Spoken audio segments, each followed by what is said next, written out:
Great evening, everybody. Are we all ready for Fire Absolutely. If you stay ready, you ain't got to get ready. Up? That's true. Well, I have a great crew tonight. Mr. Taylor Phillips, thank you for Yep, being back on the program tonight. absolutely, yes. And then my co host, Mr. JD Southern Fried Gentleman. How are you tonight? I'm doing well, doing well. Excited to have a great show. We've got some great content coming up for you. We So do. We it's a do. pleasure to have Taylor on with us. Thank you It for is. joining us. hmm And yeah, man, we got a lot of stuff going on. We're going to talk about it all throughout the show and can't wait. There's lots of stuff happening in the sports world, even though let's face it, a week or 2 weeks away from Hall of Fame game? Isn't that coming up real soon? 31st of July, I'm pretty sure. Yeah, which is what, like a little over a week away or something? Yeah, a week from tonight, actually. Yeah. Crazy. All right. Speaking of that, though, right now is like I can tell you the ACC kickoff. So college football media days, they're all happening. ACC was the last couple of days. I know the American Conference, theirs is the next couple, or was today and tomorrow. Like a lot of college football is starting to heat up too. So for those of you that love football, which would be me, it's that time of year again. Yay! Mm-hmm. So excited, so excited. And if you're a baseball fan, baseball is like in the swing of things. So that's always good. Taylor, what's your favorite sport? I like all baseball, football, hockey, and basketball. Okay. Okay. So this is a good time of year for you. Yes. JD, what's your favorite sport? Uh, I would have to go college football. I love Okay. college football, and then of course I played baseball. They're a very close second, and I love all sports though. Like Taylor said too. I mean, college basketball. Literally watching Little League World Series softball. Women's Little League World Series is literally on my TV right now. So, give me competition, sports. Give it to me. Inject it into my veins. Okay. Okay. Well, let's see. The title of the show is previewing the NFL's NFC and AFC East. And of course, there's some more topics. But we're going to start out with the NFL because NFL is like pretty key, pretty big stuff right now. NFC East, we're going to start with Eagles, Commanders, Cowboys, and Giants. JD, what do you think about the NFC East this year? I love it. I can't say that they're the best football conference. I would probably have to give that to the AFC West. But as far as the Eagles, can they repeat as division winners? Obviously, they're primed to. Mm-hmm. Washington, who knows? Jaden Daniels might have a sophomore slump. That virtual 1.5 times speed that he plays might not help him out this year. My co-host Willow, she might chime in a little bit this evening. She obviously is disagreeing with something I say, but the NFC East in general is very intriguing. Obviously, you got the Cowboys, the Giants. I still don't understand how Brian Daboll has not been fired, but they seem to love the guy. I know a lot of people vouch for him. I don't necessarily think he should be gone, but I think his seat should be hot. So NFC Loyalty. East, yep, very good word. Very good word, Taylor. So yeah, I'll end it with that though. I mean, the Giants are loyal to Dayball. You've seen the Saquon Barkley clips. I would lose sleep if we lost him, and then it happened. I mean, the Giants, golly, I would love them to be good, but they're going to be the bottom dweller in the NFC East again this year. Taylor, your thoughts about the NFC East? The Philadelphia Eagles are the Super Bowl champions. I think they'll repeat unless some other team cuts back on, turning the ball over. For example, the Lions, I can't remember who made the playoffs last year, but the Commanders, yes, they're a juggernaut too in second place. Like JD said, Daniels might be in a sophomore slump, but we'll see. But the Commanders have loaded weapons. The Lions have loaded weapons. The Eagles have loaded weapons. The Giants and Cowboys are still at the bottom dweller cellar of the NFL. That's it. Mark Livingston says Brian Dable deserves the benefit of the doubt. Vince Lombardi couldn't coach that team. Wow, that's pretty harsh.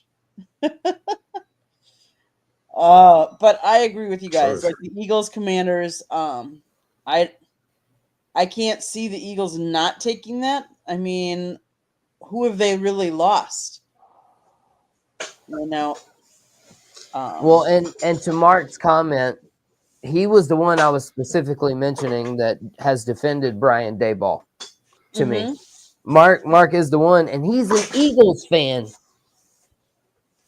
I feel like he might be like two-sided in this. Like, yeah, please keep Brian Daboll. We keep beating him. Like, don't fire him. We like the guy here in Philadelphia. Like, that's just really weird to me, Mark, that you're rooting for a rival team to not fire their head coach. I'm just saying. Got a little shady business going on there, Mark. What do you think? Yeah, maybe he wants to keep the Giants where they're in the bottom of the NFC East. So AFC East. Bills, Dolphins, Jets, Patriots. So my question, it's going to be a two-part question for this one. Is there a surprise team this year from that division? And do you think who is going to take the division? Pretty simple. The Bills are definitely going to take the division. There is no surprise team in the AFC East. The Dolphins are still struggling even with Tua Tagovailoa. The Jets are still being the butt fumble, and then the Patriots. Oh God, just terrible. Absolutely terrible. No wonder Bill Belichick left them for the University of North Carolina Tar Heels as head coach. But do you think Vrabel will change that team? As far as I'm concerned, no, unless he proves me wrong. Okay. JD, what do you think? I mean, that was the only thing I think from what Taylor said that I can disagree with, honestly, is the Vrabel turning the Patriots around thing. I think he should have been the hire for them last year. Vrabel was out of coaching for a year. He could have been the coach of them last year, but they went with the linebacker that now his name escapes me. Forgive me for that. I've been keeping track of so many names the last few days with media days. I don't even know what my name is half the time. But the whole point of this is to say, like, Mike Vrabel, he shouldn't have been out of coaching, should have been the head coach of the Patriots already. So they delayed him for a year. But again, like I said, that's the only thing from what Taylor said I can disagree with about the AFC East. The Patriots, I'll take them second over the Dolphins because I think Tua Tagovailoa, he's going to be injured again probably at some point. Most likely. I just don't know what it is. They can have a great offense under Mike McDaniel. Love Mike McDaniel. Very likable, personable guy, hilarious head coach. The interaction he has with media personnel and stuff, or even on the sidelines, Mike McDaniel is fantastic. Love the guy. Wish he could win the AFC East, but it ain't happening. Then, of course, you got the Bills, Sean McDermott. If they don't finally make it to the Super Bowl, How many years does Sean McDermott have? Not, you know what I mean, Taylor? Is that a terrible question? Like, if he can't ever make it to the Super Bowl, can you fire a guy who consistently makes the AFC Championship game or takes you deep into the playoffs? That's a tough. That is a tough one. To the equivalent, I mean, I guess it would be like firing Ryan Day, like at Ohio State.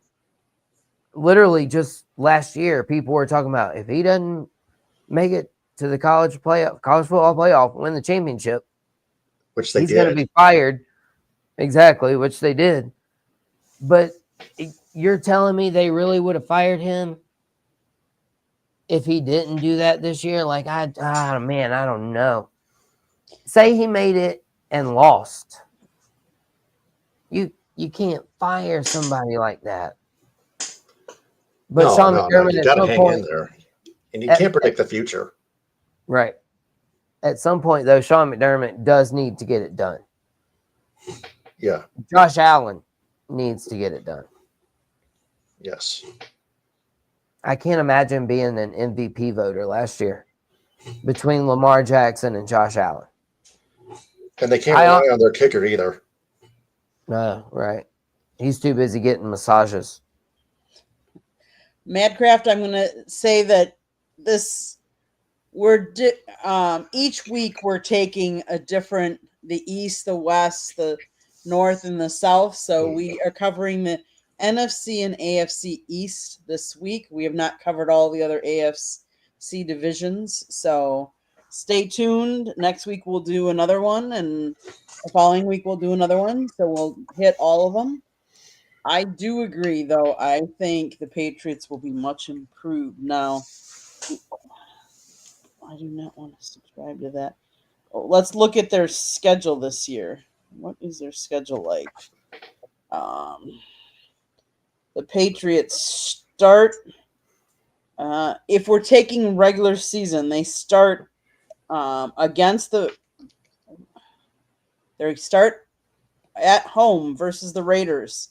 Then they're at the Dolphins, home against the Steelers, home against the Panthers, at Buffalo, at the Saints, at the Titans, home against the Browns, the Falcons, at the Buccaneers, home against the Jets, at the Bengals, at home against the Giants.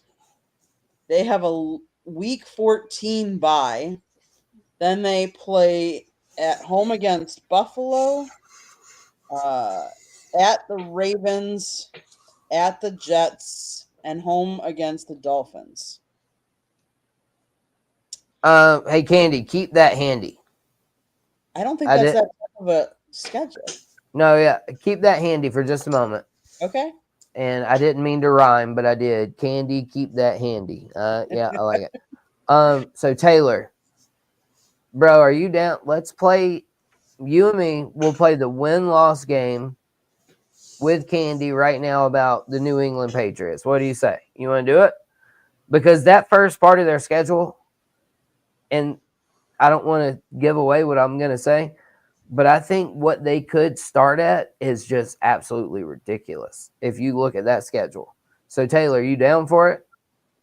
I guess. Okay. All right. So, Candy, one more time the games. And when she says them, Taylor, you and I will both just say win or loss. And I'll tally them up. Okay. Regular season. They're home against the Raiders. I'm going to say win. I'll take win. All right. So 1-0 apiece. At Miami. I'm going to say win. I'll take a win. All right. So we both got them at 2-0. Home against the Steelers. I'm also probably going to say win. I'm gonna say loss because I know they got Aaron Rodgers, but I just that they still have other weapons like Najee Harris. They have a better offensive. The Steelers have a better offensive line. Keep in mind, and their defense, of course, has improved too. Okay. So JD's got them at 3-0, and you've got them at 2-1. Yep. Okay. And hey, that's fair, Taylor. That is Right. absolutely fair. That could be, but that's, and that too, most of these games are 50-50 games. Yep. I don't necessarily really believe what I'm fixing to tell y'all, but go ahead. Yeah, got them 3-0. Taylor's got them 2-1. Home against the Panthers. Win. Taylor, you first. Win. Panthers are dreadful. Okay. I agree. Win. Don't And get they're me still started. rebuilding. At I missed the Panthers talk last week. We'll circle back to that we will. once we finish up Yep. later. Another show. Yep. We'll do a final recap at the end after we've done each of the divisions. So Yep. Patriots at Buffalo. Loss. Loss. Bills are too good for the Okay. Patriots. So 4-1 and 3-2. Yep. At the New Orleans Saints. Win. I'll go win. Okay. 5-1, 4-2. At Tennessee Titans. Win. Win. Mike Vrabel against his former team. Win. Win. Yep. Titans are still rebuilding as well. Home 6 against Cleveland Browns. The Factory of Sadness. Win. Win. This is getting insane when I hear myself say that the It's Patriots getting could be easier. 7-1, Uh-huh. and Taylor's got them 6-2. You know, Atlanta Falcons. At home. I want to say the Falcons win, but just for the sake of being crazy, I'll say the Falcons win. Yeah. Give me the Patriots loss on that one. I'll say Falcons win. In other words, a Patriots loss. Okay. At Tampa Bay. Well, that's a good team. I'd say the Buccaneers win. Okay. JD. Buccaneers also. Okay. At home against the Jets. Butt fumble, win. Win. Okay. At Cincinnati. Loss. I'll say loss because the Bengals are good too. Home against the Giants. Win. Giants are still a derp. Win. Okay. 4 more games to go because we have the bye week then. And then we're into December, Sunday, December 14th. Home against the Buffalo Bills. Loss. Loss. Okay. At Baltimore Ravens. Loss. Ravens are still too good. Oh, yeah, absolutely loss to the Ravens. Okay. At the Jets. Win. Win. And then home against the Dolphins. Win. Win. Okay, so how many does that make? I'm pretty sure I just put them at least 12-5, and Taylor had them at like 11-6. And what were they to end last year? They were Number 4-13. 2. Yeah. No, they only won like 2 games last year, didn't they? I think they won. This is from last year, and I think it was 4-13. Just looking it up, folks. I think. I'm pretty sure. Did they draft? Who drafted second in the draft this year? Was it the Patriots? Can't remember. Yeah, me either. There's so many sports. It all runs together. I know. Let's see standings. Does it tell me? 4. They were Yeah, you're 4-13. right. Yep. Yeah. 4-13. Yeah. So to go from 4-13, and you're projecting them to be 11. Worst case, 11-6. That's quite an improvement. That's a 7-game improvement. And now, granted, like I said, I did at least give them the benefit of the doubt on a lot of their 50-50 games. Right. They're probably still roster pieces away. So realistically, at the end of the day, the Patriots maybe best case that you could put them at would be 10-7. I think that would be fair for everybody to settle on. And worst case, they could go 6-11. I mean, It says 9-0. but they still have roster deficiency. Right. They'll have to figure it out. But I do think Vrabel will account for a lot. I think he's just a good football coach at the end of the day. Well, and let's face it, I don't know if you guys have heard or read anything about Tua coming out and saying that he's still developing a relationship with Tyreek. Like they're still not on the same page. Come on, really? Well, the update I got is because of Tyreek and his "I'm out" post or his comment after the playoff game last year or whatever it was, or final game. He's like, "I'm out." That's the update I got, is that they're still working through their differences following the Tyreek Hill "I'm out" comment. I hear you. It's still a work in progress. They're still trying to mend the relationship, apparently, is what admitted that Tyreek Hill is still working to mend the relationships with the team after the wide receiver suggested he wanted to leave the Dolphins. When you say something like that, you don't just come back from that with, hey, my bad. You got to work that relationship up. You got to build up everything again. It's still a work in progress, not just for me, but for everybody, Tua said. Yeah, they'll work through it. I think they'll be fine. I mean, the big issue is going to be Tua staying on the field. And, I mean, Tyreek, I mean, if he has any more children, he might end up in jail for child support. I don't know. He got a lot of kids. I do know that. He does. And a lot of catches. Great football player. That's true. Okay, Madcraft, can I give you all an amazing stat on the Patriots? Of course you can. We love it when our listeners come in and talk to us. And yeah, don't keep me waiting, Madcraft. The proof is always in the pudding. Cream always rises to the top.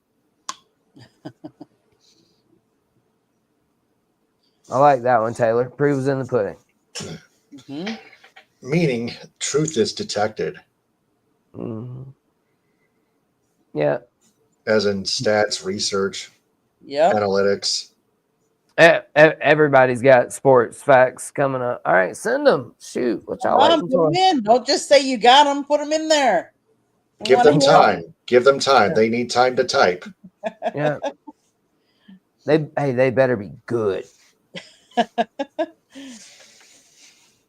I'm just kidding.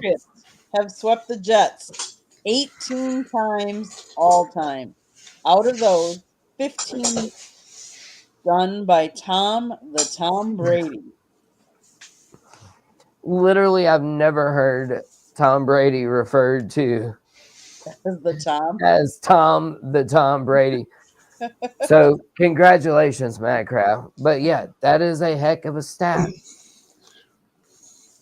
I bring nothing. 18 times all time.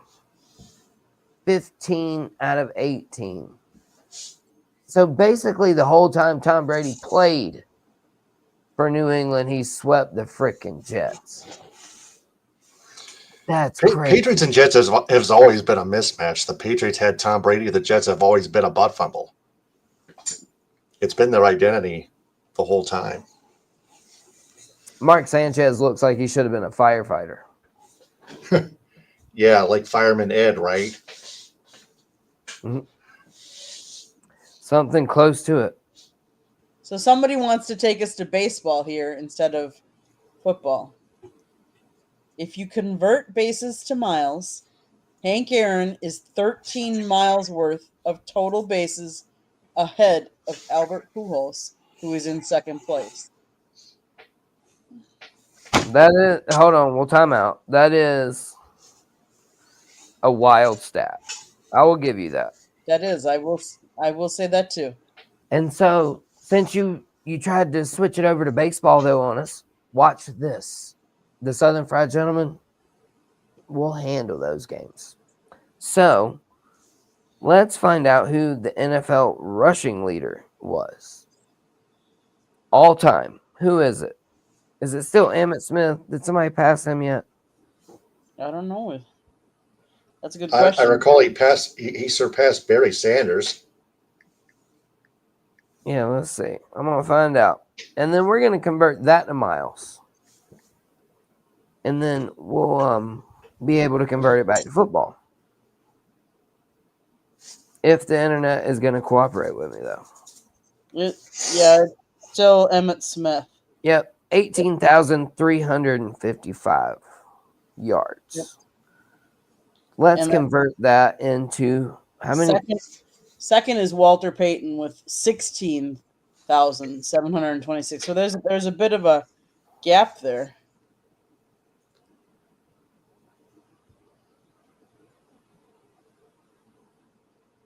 Emmitt Smith has held the all-time rushing yards since 2002. Yeah, I didn't think anybody had broken it yet. Probably won't ever be broken. Frank Gore is third on the list for you, Madcraft. It's Emmitt Smith, Walter Payton, and then Frank Gore. And Frank Gore had 16,000. So Emmitt has 2,355 more yards than Gore. Okay, and this is why I researched this, because it's going to blow you away. Okay. Over enthusiastic intern Caleb. If you convert bases to miles, Hank Aaron has 13 miles worth of stolen bases. Emmitt Smith, we said, had 18,355 rush yards, correct? Mm-hmm. Do you think that would be more or less than 13 miles? More. What about you, Taylor? You think it's more? More. Yeah. It's not. It's less. It's Is only 10.43 miles. Wow. And so in baseball, shorter distances, never being able to rush for 80 yards on a stolen base. Hank Aaron ran more miles in baseball than Emmitt Smith did in football. That is wild. So there you go. Crazy stat. Back to football. Bang, bang. Wow. That is amazing, actually, if you think about it. I mean, incredible. You play way more games in baseball than you do in football, though. Interesting. So that's why it's harder on the knees and elbows. No, that's playing catcher. Just ask Scott. He knows. Oh, yeah. Been there, done that. Okay, so are we ready to switch it a little bit to some college football? Sure. We got a live react. I can't wait to hear what Taylor and Candy have to say hearing these comments. Okay, I'm going to put this on the stage for you. Okay. So first, we will start with Mr. Greg Sankey, commissioner of the SEC. And I started out my article for Greenville Sports Media by saying football is in the air. It's so close, you can almost smell it. And you could also smell the garbage that all the commissioners and coaches spew at these media days. So here is Mr. Greg Sankey spewing nonsense about college football. Let me be clear, from my perspective, college athletics is not broken.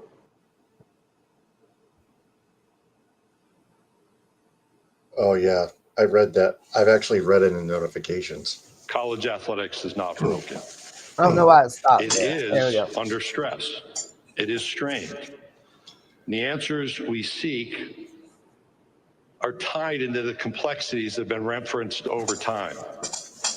I went back and read my remarks from this podium or others over the last few years and pretty consistently have identified the challenges ahead with some of the decisions that we may have to make.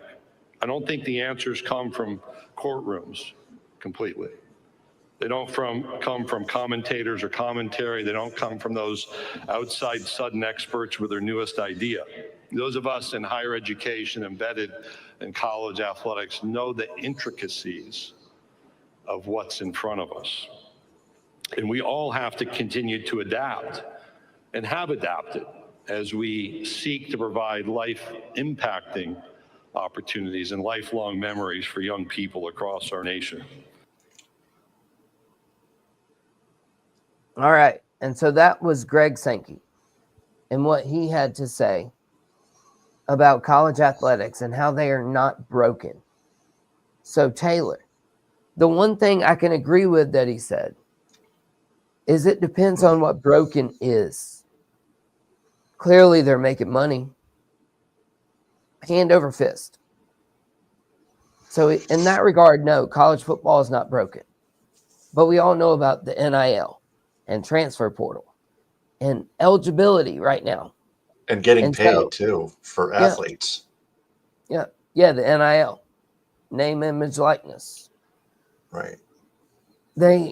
All of these things. And he said that it's not broken, but that part is broken. And then he said it's not settled in courtrooms. That's literally where everything's getting settled now regarding player eligibility. Diego Pavia suing for more eligibility. So many players. So don't sell me this garbage that college football is not broken. And Taylor, take a few minutes, elaborate. What are your thoughts overall about all of that? Or Candy, either one. Well, what he was trying to say that college athletics is trying to develop even further, and he's trying to have the media everywhere in America to understand that the inner workings of how it works, and it has some flaws, but it's still alive. It's still out there. It just needs to develop even further.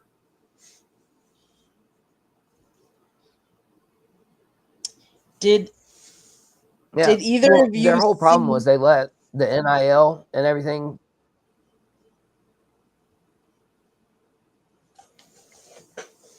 Go ahead, JD. Oh yeah, my bad. Well, I was just gonna say. Sorry, I froze up there. Now I don't know what I was about to say. Go ahead, Candy. My bad. So I was gonna say, did either of you see what Donald Trump did?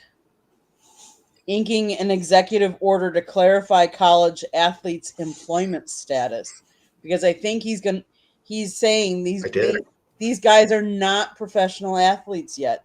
So should they be, will this mean that they're going to put a cap on some of this, or that they shouldn't be earning as much as they have? Because let's face it, they are getting an education, and most of them are getting an education for free. Let's face it.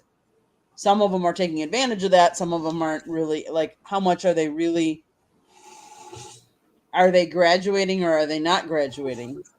But I think Trump is trying to help that part of it, the NIL part.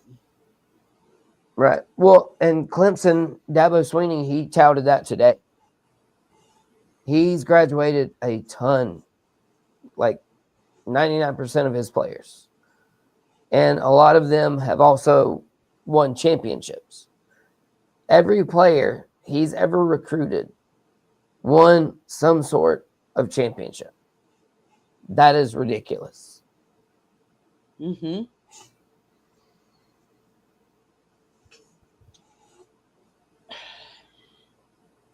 It's going to get interesting because it's a complicated topic. They said universities would become responsible for paying wages, benefits, and workers' compensation, and schools and conferences have insisted they will fight any such move in court, while private institutions fall under the National Labor Relations Board. public universities must follow labor laws that vary from state to state.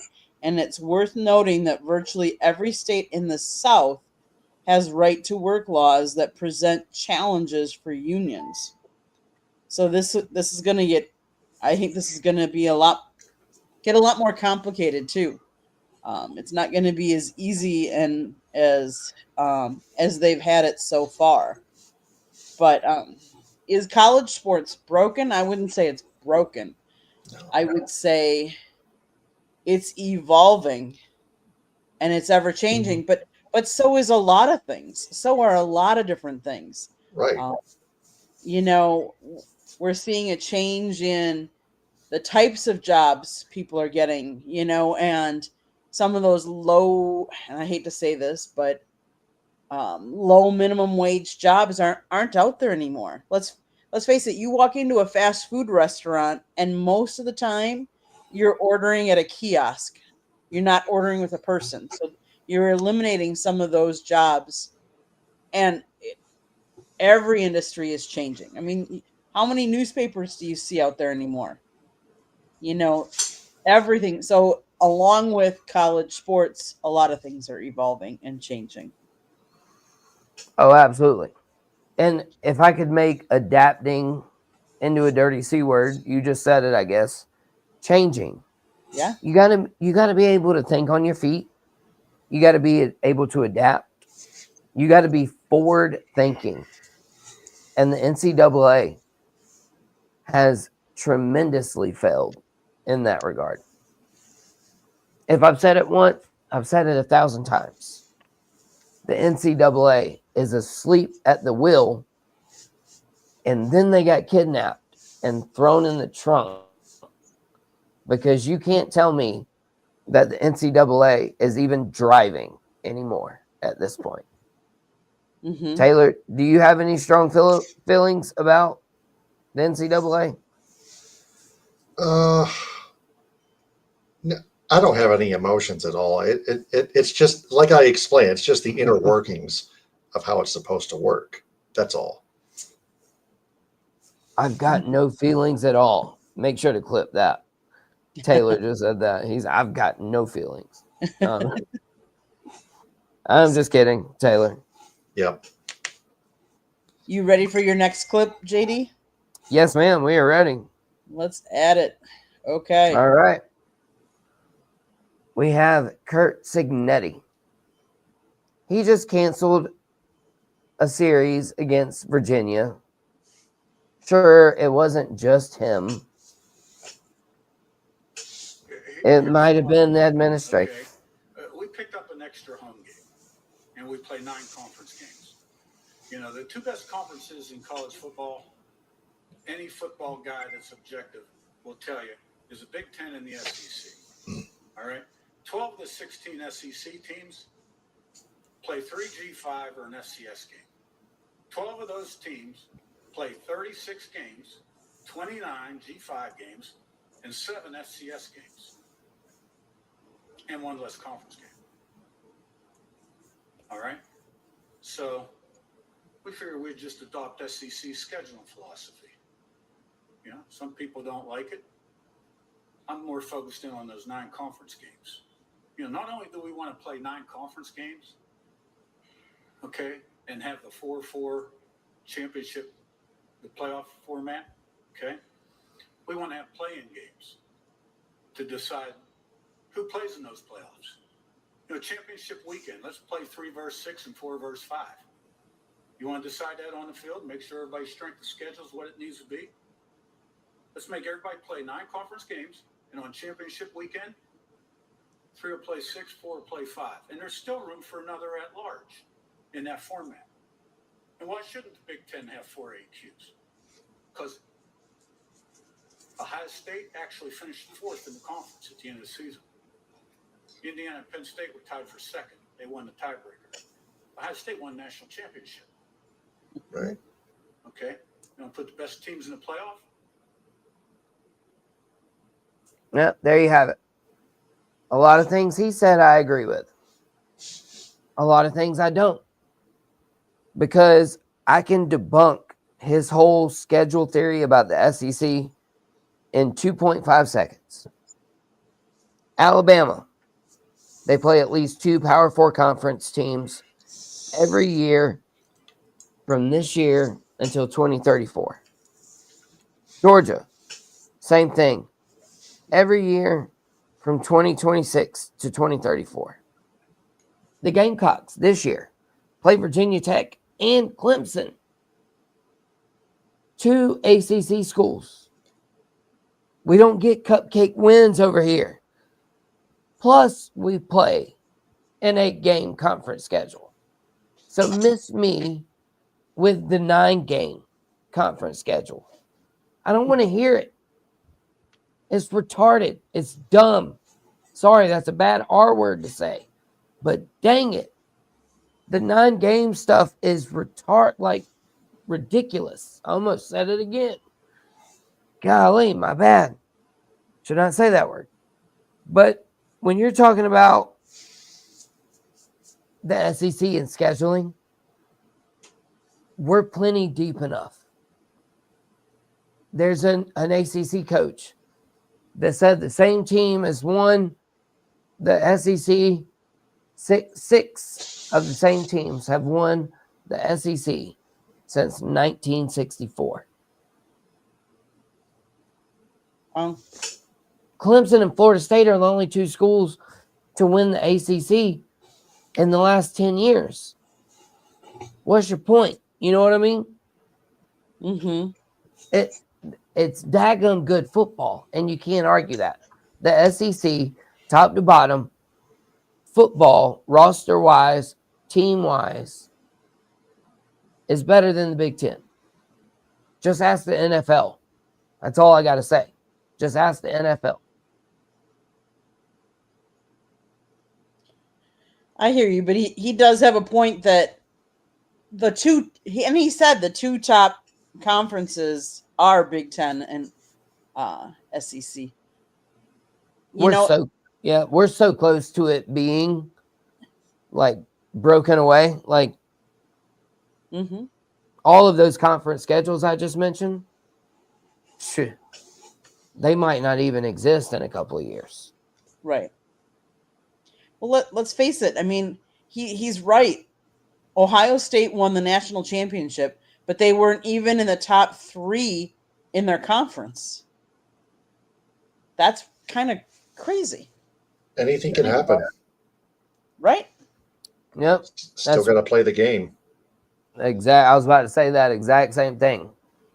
Great minds think.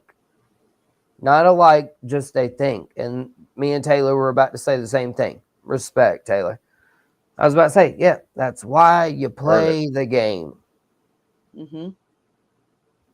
Yeah, that's true. But yet, golly, I'm just so sick of this whole conference talk.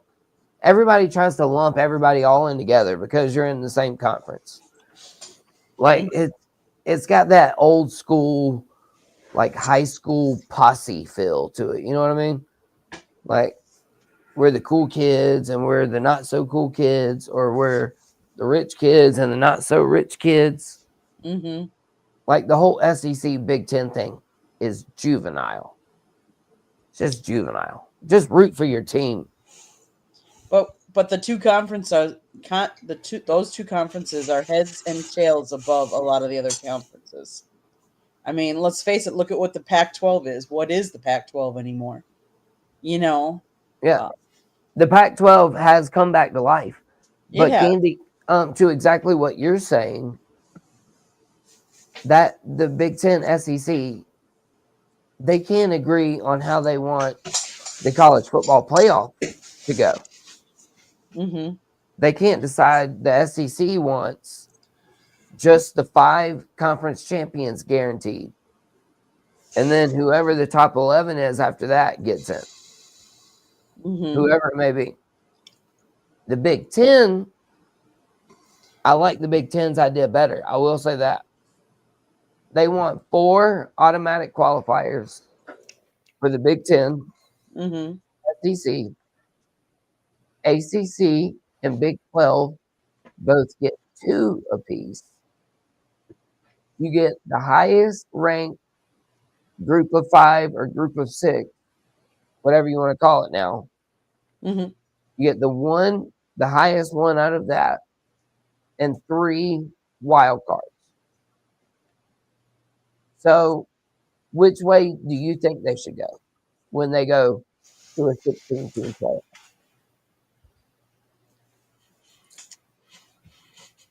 I guess I'm leaning towards the Big Ten way, but it's tough. Yeah, and I mean, Kurt said it there at the end of his statement. You want the best teams in the playoffs, Right? yeah, obviously. I mean, as a Gamecock fan, I'm still butthurt we didn't make it in the playoff last year. We were close, and guess what? I don't think we'll be that close again this year. So it just sucks. It's part of being a fan. Mm-hmm. A realist, yeah. Well, I mean, I'll face it. My Badgers are normally up there pretty. They kind of fell flat on their face these last couple of years. This was the first time in, I think it was 20 some years that they didn't make a bowl game even, which was disappointing. But their quarterback, which was the transfer Tyler Van Dyke from Miami up to Wisconsin, got injured first game. So that makes a big difference. I don't think, if you're not top tier elite, you don't have the depth and talent, unless you're a top tier, long historied program. So if you have injuries, it really hurts your team. Yeah. And speaking of all this conference realignment stuff, Ben Blaylock, he mentioned something and it made me remember something. But he says the Pac-12 is the WAC 2.0 now. They basically took all the teams from the WAC and are reviving themselves. That's always how the conference realignment has went. But what I was going to say is, did y'all see Memphis? Mm-mm. They offered the Big 12 like a buku of money. I don't know if y'all know what a buku is, but that's a lot. Yeah. They offered them a buku. Never heard of it. It's a Southern word, Taylor. And honestly, I don't even know what it means. I just know sometimes we use it to describe something in mass quantity. Yeah. Like the amount of money that Memphis, they offered this conference to get in the Big 12. The Big 12 is like, nope. Swipe left. Good to go on that. No, thank you. And everybody's just like, what? How could you not add Memphis? But all of the conference realignment stuff, they got to be renamed and rebranded because half of them don't even make sense anymore. I think they eventually will. I mean, the Big Ten is no longer 10 teams. You have East Coast and West Coast, so travel is just kind of horrendous. I think eventually it's coming. I wouldn't say it's in the next 2 or 3 years, but I think it's definitely coming. Well, Ben Blaylock with the inside information. Memphis and Tulane having discussions with the ACC and Big Ten. Well, apparently the ACC, as of today, is going to have to replace UNC and Clemson because they're looking to join the SEC again. Like, literally, people posting that. Like, I'm over the conference realignment. And speaking of the Atlantic Coast Conference, and Candy, we can move off of it after this. Okay. Speaking of the Atlantic Coast Conference and the renaming and the rebranding, their travel is worse. East Coast to West Coast with Stanford and to South Carolina and stuff. Like, flying to the Northeast is slightly closer for the Big Ten. Mm-hmm. But the Atlantic Coast Conference has teams that are on the Pacific Coast. So now you got to name it the All Coast Conference. You Right. can't be the Atlantic Conference anymore. ACC. Well, I've always said Big Ten couldn't either, though, because they have Rutgers on the East Coast and they have UCLA over on the Pacific Coast side. So, like, that's just crazy. But yeah, I agree. I think at some point they'll sit down and they'll change it. But Yeah, they'll go to that pods.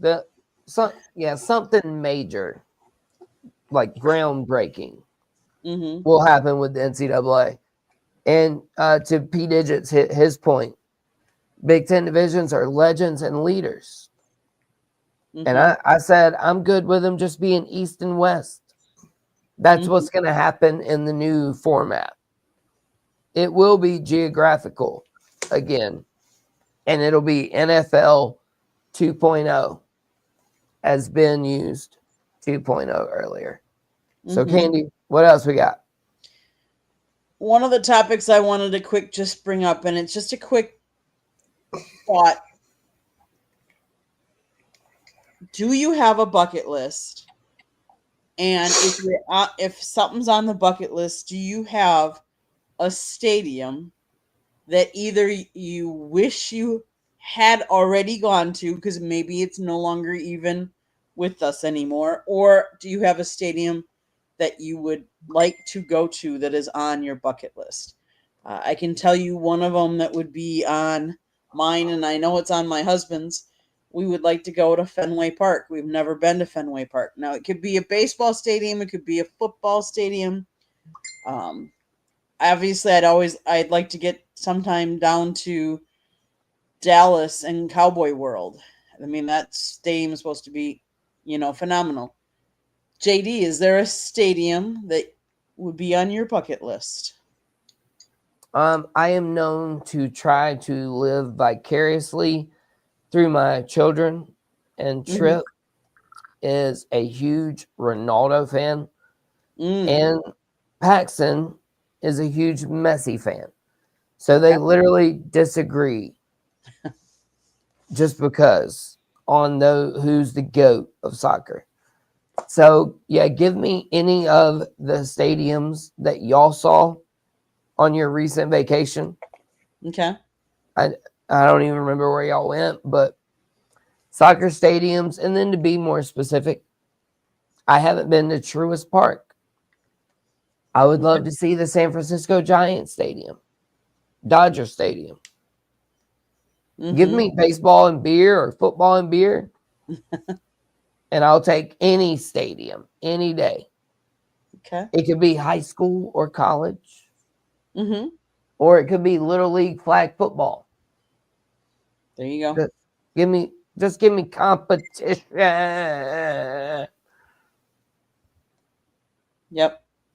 Taylor, is there any stadium that's on your bucket list that you'd like to go to? I can tell you we were just up in Detroit, and not that we went inside, but we were at the Big House. I've been inside the Big House before, but it could be a college, it could be an pro baseball, football. SoFi Stadium. SoFi?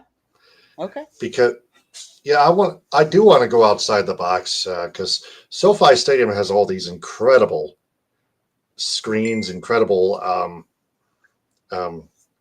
ceiling, the roof, everything inside the stadium is incredible. Yeah, whether you host the Rams or the Chargers, just everything you see when you walk into that stadium is incredible. Oh yeah, so definitely give me SoFi. And it also depends, I guess, too. I guess could I like remix your question just a little bit, not to change it or anything really. Sure. But is there a specific stadium you would like to see during a specific event? Like, for example, SoFi Stadium wouldn't be that great with a Taylor Swift concert for me. But you give me a chance to go to the Super Bowl in that stadium. Oh, Comparison. I'm gonna be like a little yappy chihuahua, like barking at the front door, letting me get in. Like, give me all of that. And so, just to remix the question, is there another, like a stadium that you maybe wouldn't consider unless something like serious was going on there? And then it'd be like, oh yeah, I can't miss that. Taylor, I'm sure I know you're up the Upper Peninsula, right? You called it the UP earlier. Yep. Give me something around your area, like an event place or a minor league team that, I mean, you enjoy to go to or that you've been to. Is there anything local that you've been to? I used to go to Traverse City Pittsburgh's games until I got tired of all the music that they play, which is a bunch of sissy crap. Which leads me to conclusion that I'm done going to games now. Okay. Well, okay. Hey, I'll tell you what. If you come down to South Carolina, Spartanburg, I personally know the DJ for the Hub City Spartanburgers. Yes, that is a baseball team. Yes, that is their name. They're in Spartanburg, and they're called the Spartanburgers. My goodness, we'll talk about the name later. But I personally know that DJ. So, Taylor, if you need some specific music, you come down to this stadium, man. I got you. How about Blaster Jacks with Timmy Trumpet? Narco, huh? I've never heard any of those words, much less any of them put together. It's the Edwin Diaz walkout theme. Really? Okay. I'm obviously going to have to look that up now. The Edwin Diaz walkout theme.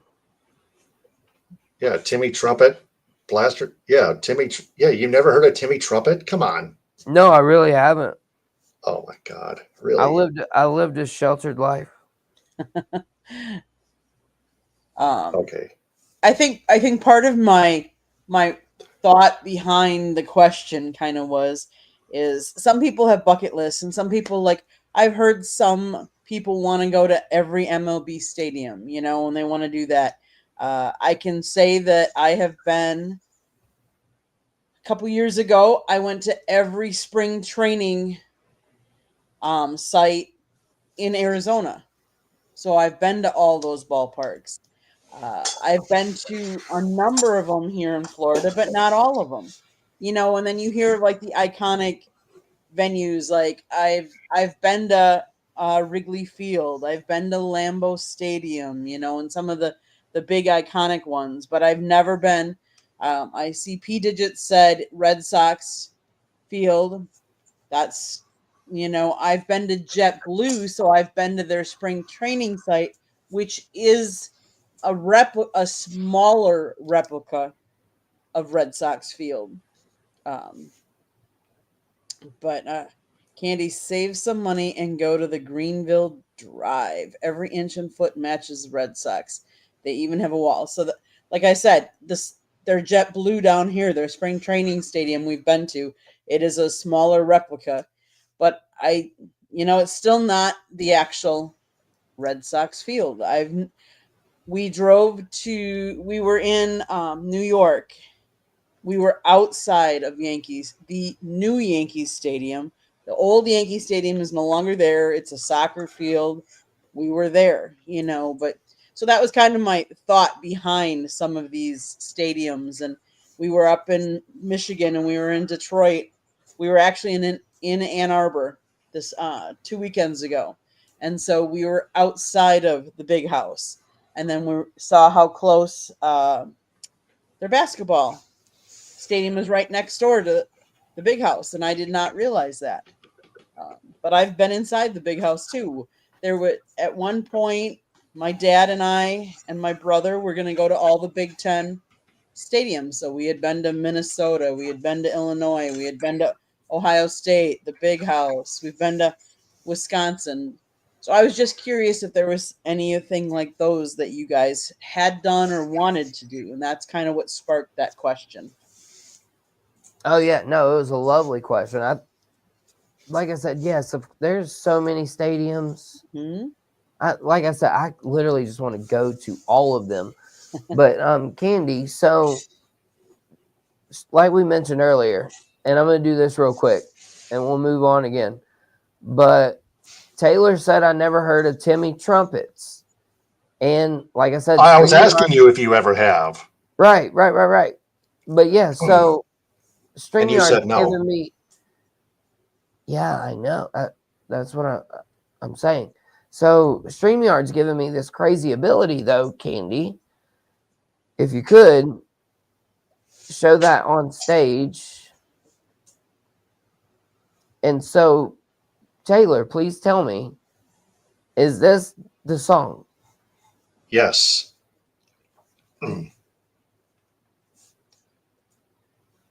It is.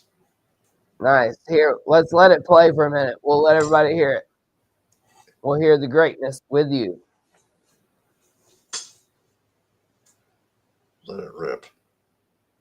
Because I've heard it in Ithaca High School in Michigan on opening kickoffs for the Yellow Jackets when I was commentating them. Nice. Before WMLM went off the air permanently due to revenue shortage just Yeah, last hold on. winter. Yeah, hold on a minute. I'll bring it back. There's like a little drop right here, isn't there? Yes.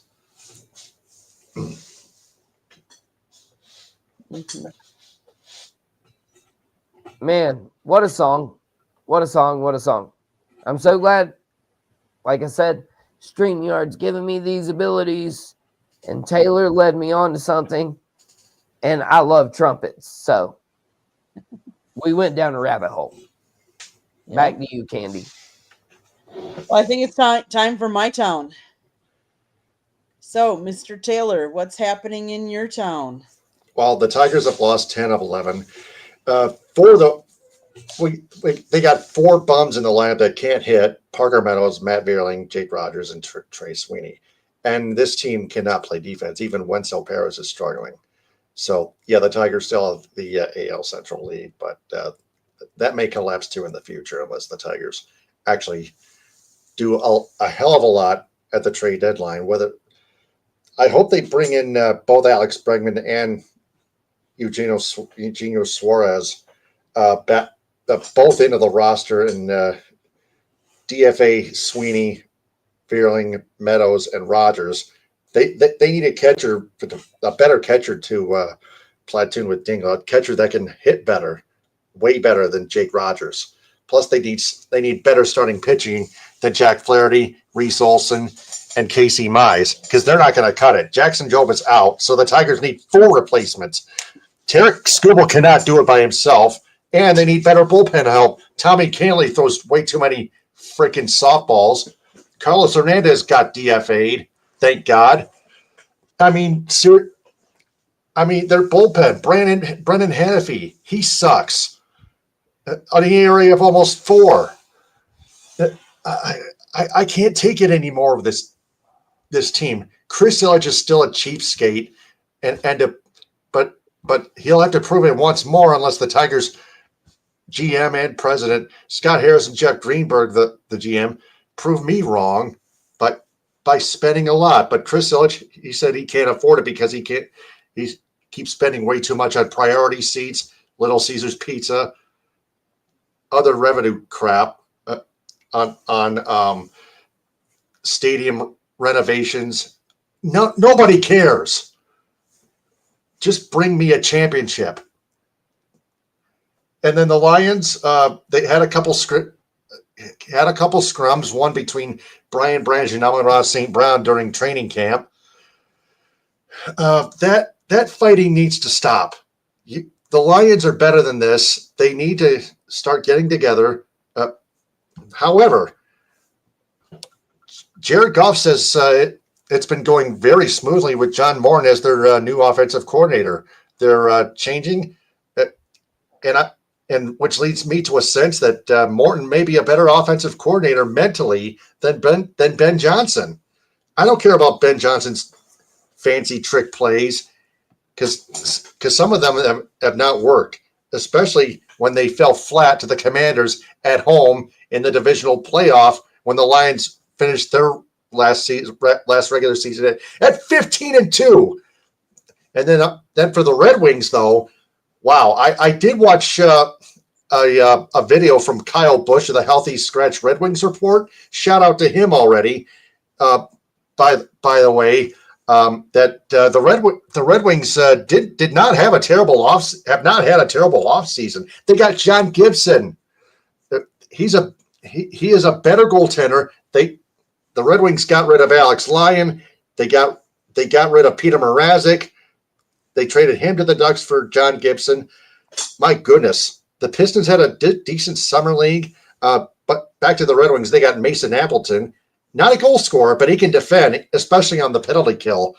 And they got James Van Riemsdyk, who can bring more scoring and more veteran presence. It's just a 1 year, $1 million deal. It's very cheap.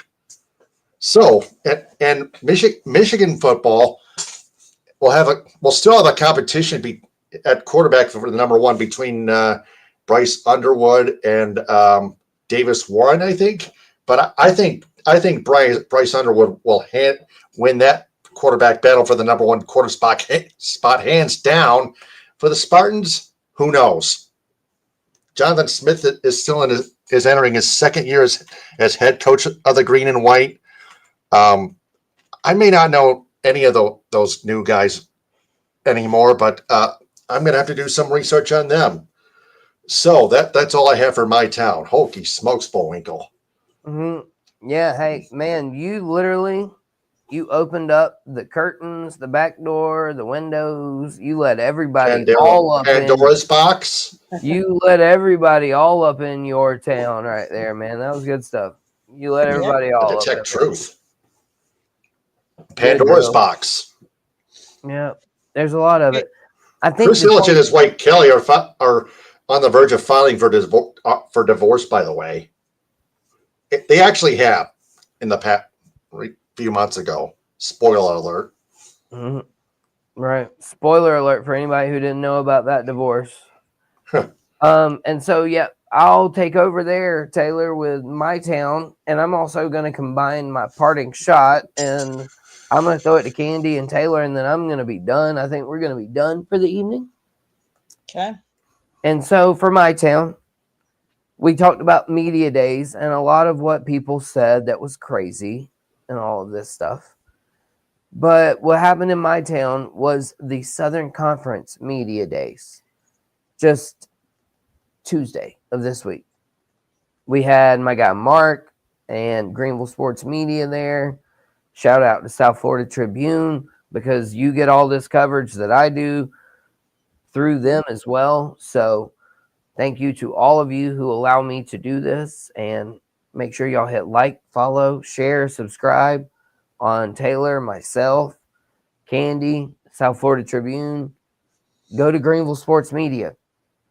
Most of what I said tonight, you can find it in an article on their website regarding the college teams and the media days and the crazy things, the hot garbage got spewed from all of these commissioners and everything. But in my town, as I said, Southern Conference media days happen. And it's that local small town. You get to know these players on a different level versus when there's 400 and 500 people in the building. Players tend to get nervous, especially when they're talking to media and things like that.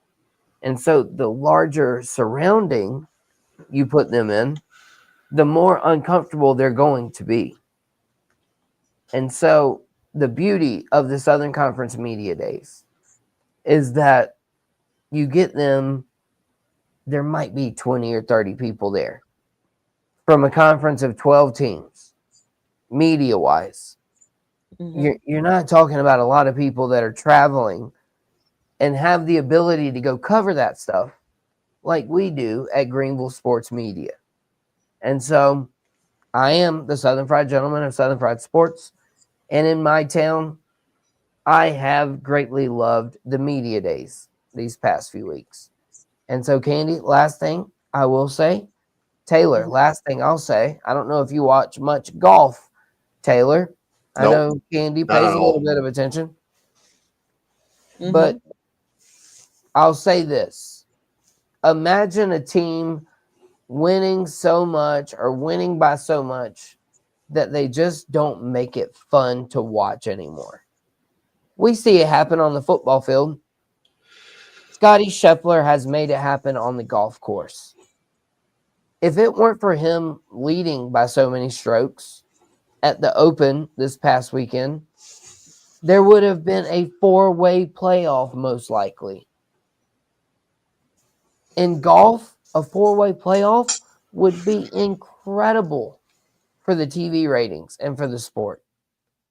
They absolutely need fantastic things like that to happen because they don't have Tiger Woods anymore. And Scotty Scheffler dominating the field is nothing like Tiger Woods and his domination. It was just different.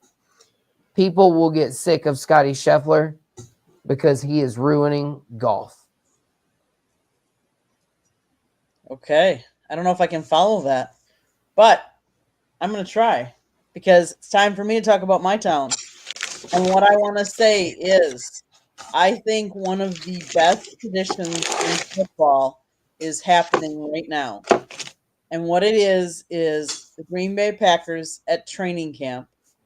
They line up from their practice facility to go to the field. They have kids come and line up with their bicycles. And the kids will carry the helmet for the players, and the players will ride their bicycles, or depending on how big the bicycle or tricycle is. I saw one of the Packers actually carry a tricycle for one of the young girls. And it's just a really great tradition because they sign autographs for these kids. Uh, I even saw for the first time Matt LaFleur, coach, rode the bicycle down. Just a really cool way for them to interact with young kids. And so that's happening right now with the Packers training camp. The Brewers are doing well. I don't want to say anything more because I said more on Tuesday, and they had an 11-game win streak, and they lost then Tuesday after I said something. So all I'm going to say is they're doing very well, especially for a small market team. Let's see how far that they can go. And with that, the only other thing I want to say two more things. I want to say kudos to Venus Williams, as she is the second oldest female to win a tournament or win a match in the tour. Hand clap for that, everybody. Venus Williams. And I think Serena's coming back too. Tennis needs it. That's fantastic. Yep, great call, Candy. Hand clap for Venus. Absolutely. Exactly. At 45 years old. That's awesome to see. But I also want to say that we lost some people this past week. And so our prayers go out to all of their families. We lost Ozzy Osbourne. We lost Theo Huxtable from Malcolm Jamal Warner. We lost From Hulk the Cosby Hogan. Show. Yeah. Yes, from the Cosby Show. We lost Hulk Hogan, who I didn't realize actually lived down here in Clearwater, Florida. Unfortunately, he passed away this week. We also learned, I don't know if any of you else heard this, but the chef that had passed away, we learned today that she actually committed suicide.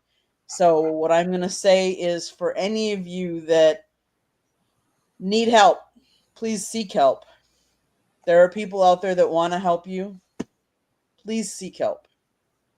And prayers go out to all the families of all of those people. Candy, one day will e-bikes ruin that tradition? I don't think so because they don't. I haven't yet to see e-bikes at all on with them and with kids, but you never know. I mean, you you can never say. One of the words I've learned: you never say never, and you never say always, because those are two words that at one point will be found wrong or so. So could it happen? It could, but this tradition goes back to the 50s. So this tradition for the Packers riding bikes of kids goes back 70 years, I want to say. Right. So, And Candy, I'll second everything you said. okay. That suicide thing's no joke. Mental health's no joke. Right. Y'all don't hesitate. I am easily accessible. I think the teenagers say my DMs are open. So feel free. I don't care. Whatever you want to talk about. I had somebody just message me about their mom who passed away 3 years ago. Yesterday. They were like, yeah, my mom passed away in 2021. Mm-hmm. I mean, it was like, I'm here. You can message me for whatever. Taylor, Candy, it's been a fantastic show. You can find me at Southern Fried Sports JD on YouTube, at JD Wyatt06 on X. And Taylor, I would love for you to tell everyone where they can find you. Oh, yes. I am the creator of the Michigan Sports Truth podcast. There's my banner back there, but that's way too far away. So I'll tell you to you right now. It's on YouTube, the Michigan Sports Truth podcast. Subscribe to it on YouTube at the Michigan Sports Truth podcast, all in one word. Also in audio form on Spreaker, Spotify, iHeartRadio, Apple Podcasts, Amazon Music /Audible, Castbox, Deezer, Podcast Addict, Podchaser, and JioSaavn. Also on Twitch at Michigan Sports Truth. Also on X, Instagram, Threads, and TikTok at Michigan_Truth, and like its Facebook page. Also join its Supporters Club on Spreaker, just $2 a month. Taylor, I have a question for you. For your podcast, how often do you do it? When do you do it? When should people look for it?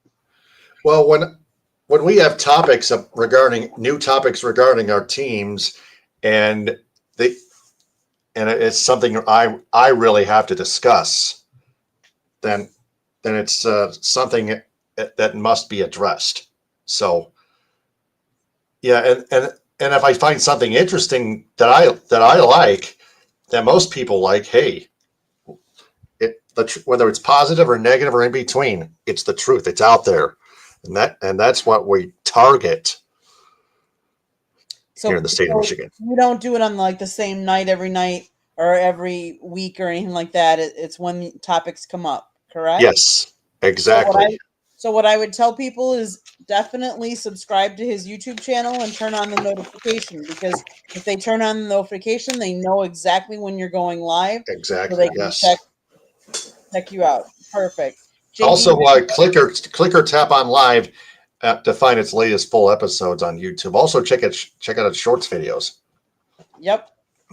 Southern Fried, when do you kind of go on besides this show? Obviously, you both do with me. Do you have your own YouTube channel? When do you go live? I have experimented a little bit on different days. I did Wednesday last night. My schedule that I like to keep, and I like to be consistent, which is a dirty C word on Southern Fried Sports. I like to keep Monday, Thursday, and Saturday for content. Okay. However, college football season's coming. I'll have a pregame kickoff show that I'll be doing through Greenville Sports Media. So a lot of my time is probably going to have to be rearranged.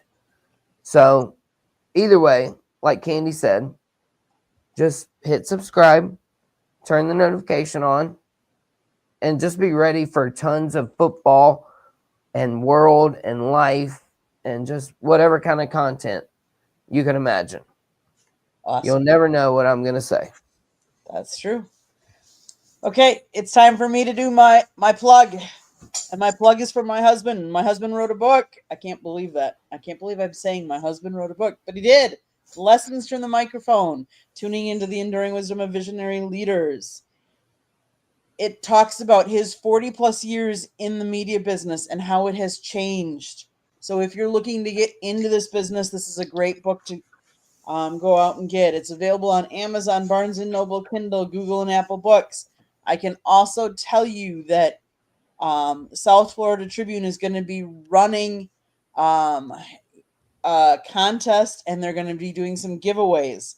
So we want you to keep being in our chat room, keep commenting. We want to see who does the most chats, and we're going to be drawing later on. Later, I don't know if it's a couple weeks. We haven't quite decided. We're going to do one drawing when we hit our 2,000 subscribers. We're going to do one drawing when we hit a certain watch hours. And then we're also going to be tallying up who's in how many chats so we can give away some free things. We have some books. We have some great people that have given us some content or giveaways and stuff like that. So make sure you are watching and commenting and stuff like that.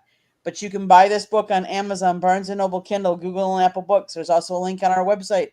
Go to southfloridatribune@gmail.com, where we have a lot of other content as well. If you like to listen to podcasts, you can find us wherever you get your podcasts. If you'd like to sponsor any of our shows or advertise with us, you can always call my husband Scott at 954-304-4941. And if you want to be a guest or you have topic ideas that you'd like us to cover, please email us at southfloridatribune@gmail.com. Hey guys, it's been a great show. I don't know that we're as fired up now as we were when we started, but Bro, I stay fired up. I could sit here and talk to y'all about 20 more minutes. Y'all don't play with me. Y'all know how the Southern Fried Gentleman rolls. Y'all be blessed, not stressed, and just be kind to one another, dang it. sounds like a plan. Everybody have a great week. Tune in next week, Thursdays, 9:30 p.m. And you never know what we're going to be talking about next week. So tune in. Although we will take one more. Let's see. AFC, NFC. Let's see. What should we do next week? We have north and south left. We got north and west. I thought y'all did south last week. Right. We did sorry, south. yeah. North and So west. let's do west. Let's do west next week. Sure. Well, actually, we probably should do NFC North and NFC and AFC North next week, because Whoever plays in the Hall of Fame game. that would be the Lions play, right? And Right. It's still an exhibition game, but yeah. Right. Yeah. But still, Yeah, well, I would say, we do that. Yeah, we'll tie it in there together. Yep. AFC North and NFC North. So. And there you go. You came behind the curtains on Fire Up and Southern Fried Sports this evening. Y'all heard show planning live on the air. Have a great week, everybody. We'll see you next week. Bang, bang.